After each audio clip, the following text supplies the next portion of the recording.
नमस्कार दोस्तों, मैं अरविंद अपने YouTube चैनल त्रिशूल पर एक नए वीडियो के साथ। और आज हम बात करेंगे गुरु के बारे में। लेकिन आगे बढ़ने से पहले मैं आप लोगों से निवेदन करूंगा कि यदि अभी तक आप लोग हमारे चैनल को सब्सक्राइब नहीं किए हैं तो कृपया सब्सक्राइब कर दीजिए और साथ ही साथ बेल आइकन को भी दबा दीजिए, जिससे जब भी मैं कोई नया वीडियो अपलोड करूँ तो उसका नोटिफिकेशन आप लोगों तक पहुँचे। गुरु शब्द की उत्पत्ति संस्कृत भाषा से हुई है और इसका गहन आध्यात्मिक अर्थ है। इसके दो व्यंजन होते हैं, गु तथा रु। गु शब्द का अर्थ है अज्ञान, जो कि अधिकतर मनुष्यों में होता है, और रु शब्द का अर्थ होता है आध्यात्मिक ज्ञान का तेज। संक्षेप में गुरु वह हैं जो मनुष्य के अंधकार को दूर कर देते हैं, और किसी भी मनुष्य का अंधकार तभी दूर हो सकता है जब उसे भौतिक ज्ञान के साथ साथ आध्यात्मिक ज्ञान भी दिया जाए, और आध्यात्मिक ज्ञान गुरु ही दे सकता है। हमारे ग्रंथों में गुरु को ईश्वर और पार ब्रह्म कहा गया है। अतः सिर्फ ज्ञान देना ही गुरु का काम नहीं है, अपितु गुरु ही सत्य असत्य का बोध जगाकर हमारे भीतर विवेक पैदा करता है। शास्त्रों में गुरु की व्याख्या अनेक प्रकार से की गई है। यथा गिरत अज्ञानंधकारम इति गुरु, अर्थात जो अपने सदुपदेशों के प्रकाश से अज्ञान रूपी अंधकार को दूर कर देता है वह गुरु है। दूसरे श्लोक में कहा गया है गारयते विज्ञापयति शास्त्र रहस्यम इति गुरु, अर्थात जो शास्त्रों के रहस्य को समझा देता है वह गुरु है। अब प्रश्न यह उठता है कि आखिर में अंधकार है क्या जिसे गुरु दूर कर देता है। वास्तव में अंधकार उसे कहते हैं जो दृष्टि रहते हुए भी हमें किसी भी चीज़ को देखने में अक्षम कर देता है। अज्ञान भी अंधकार के गुणधर्म वाला होता है। जब भीतर अज्ञान होता है तो हमारी दृष्टि किसी भी वस्तु को उस तरह नहीं देख पाती है जैसी वह है।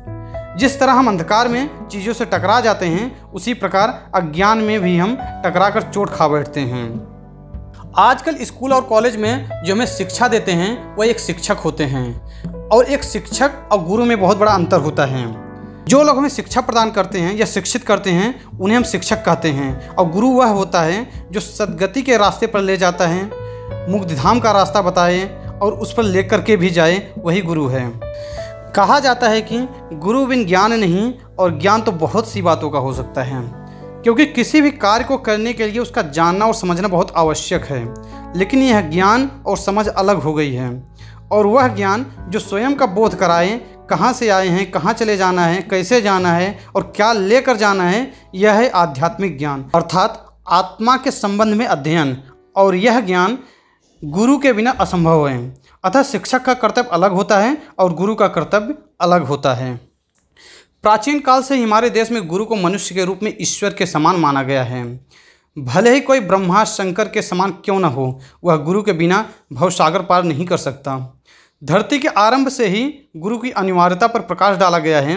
वेदों, उपनिषदों, पुराणों, रामायण, गीता आदि धर्म ग्रंथों में गुरु की महिमा का गुणगान किया गया है। संत शिरोमणि गोस्वामी तुलसीदास जी ने श्री रामचरितमानस में लिखा है, गुर बिनु भव निधि तरई न कोई, जो बिरंच शंकर सम होई। सबसे बड़ा तीर्थ तो गुरुदेव ही हैं, जिनकी कृपा से फल अनायास ही मिल जाते हैं। गुरुदेव का निवास स्थल ही शिष्य के लिए तीर्थ स्थल है। उनका चरणामृत ही गंगा जल है। वह मोक्ष प्रदान करने वाला है, ऐसी गुरु की महिमा है। भगवान श्री कृष्ण भी गुरु के रूप में कुरुक्षेत्र के मैदान में शिष्य अर्जुन को यही संदेश दिए थे, सर्वधर्मान परित्यज्य मामेकम शरणम ब्रज, अहम त्वा सर्व पापेभ्यो मोक्षयिष्या माम शुचः। अर्थात सभी साधनों को छोड़कर केवल नारायण स्वरूप गुरु की शरणागत हो जाना चाहिए, वह उसके सभी पापों का नाश कर देंगे। तो दोस्तों, आज के वीडियो में बस इतना ही। अगर आपको हमारा यह वीडियो पसंद आया तो कृपया लाइक और शेयर कीजिए। धन्यवाद।